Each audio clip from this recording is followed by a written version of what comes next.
جو صرف 1 کلو اناج کے اوپر جو ہے وہ پورا مہینہ گزارتے ہیں, 48%. تو اس تمام چیزوں میں ان کی جتنے وہ ایکسپوز ہوئے ہیں, وہ پاکستان تو کہتا ہی تھا لیکن وہ خود بخود ہی ایکسپوز ہو گئے ہیں دنیا اپنی ہی حرکتوں کی وجہ سے.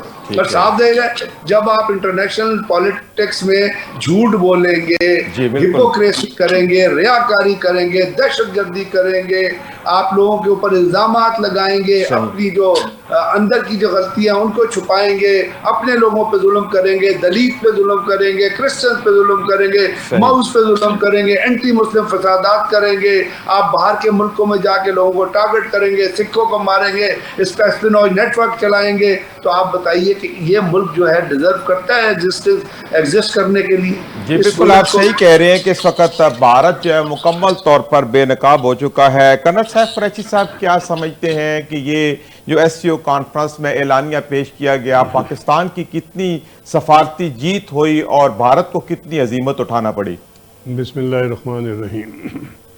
وَتُعِزُّ مَن تَشَاءُ وَتُذِلُّ مَن تَشَاءُ. ہم نے نہ صرف انڈیا پاکستان کی جنگ میں, پچھلے 20 سال کی دہشت گردی میں اور انڈیا کی انوالومنٹ خون ریزی میں with in India, with in Pakistan, اور ابھی تو وہ کینیڈا تک پہنچ چکا تھا. اسرائیل, میرا خیال ہے کوئی دنیا کا ملک, کوئی دنیا کا انسان, کوئی دنیا کا اسکالر ایسا نہیں کہ جو یہ کہہ سکے کہ اسرائیل نے اپنی ڈیفنس میں کوئی کام کیا ہے. ہمیشہ اس نے حملہ کیا ہے, ہمیشہ اس نے زیادتی کی ہے, ہمیشہ اس نے خون ریزی کی ہے. اور اس دفعہ تو یاتن نے صرف اپنی ذاتی ضرورت کے لیے, سیلفش اینڈ کے لیے اس نے وار کیبنٹ کو ایکسٹینڈ کرنے کے لیے اس نے یہ سارا تماشا کیا. حالانکہ ایران مذاکرات میں تھا, ایران مذاکرات میں تھا اور اس کے 2 سیشن ہو چکے تھے.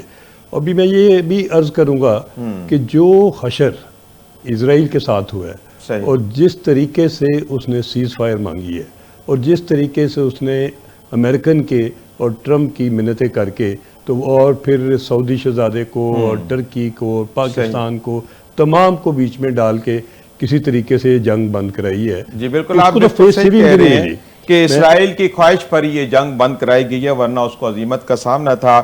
نذیر حسین صاحب آپ کیا سمجھتے ہیں کہ ایس سی او کا جو اعلامیہ جاری ہوا ہے اس سے پاکستان کو کتنی سفارتی جیت ہوئی ہے, اور ہمارا جو موقف ہے انڈیا کے خلاف دہشت گردی کا وہ کس حد تک مؤثر انداز میں پیش کیا گیا اور انڈیا کو کس طرح چت کیا گیا؟ جی بہت شکریہ. یہ جو پاکستان کی آپ کہہ رہے ہیں جیت ہوئی ہے, یہ اللہ کی فضل سے یہ سچ کی جیت ہے. صحیح. پچھلے اگر یونائٹڈ نیشنز میں سیشنز ہوئے ہیں یا بائی لیٹرل لیول پہ جو بھی ڈسکشنز ہوئی ہیں پاکستان میں کے ایشوز کے بارے میں, ہندوستان اور پاکستان کے ایشو کے بارے میں, اسرائیل اور ایران کے کانٹیکس میں, کیونکہ پاکستان کا موقف جو وہ 2 چیزوں پہ بیسڈ ہے.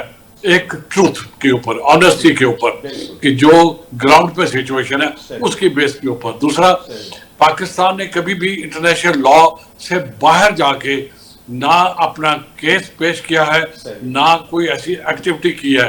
تو جب آپ کا کیس اور آپ کی گفت و شنید اور آپ کا ڈیفنس اس پہ بیسڈ ہو کہ جو ٹروتھ بھی ہو, جو سچ بھی ہو, جو ایویڈنس بیسڈ ہو, اور پھر وہ انٹرنیشنل لا کے اندر ہو, تو میرا نہیں خیال کہ کوئی وجہ ہو سکتی ہے کہ پاکستان کو کامیابی نہ ملے.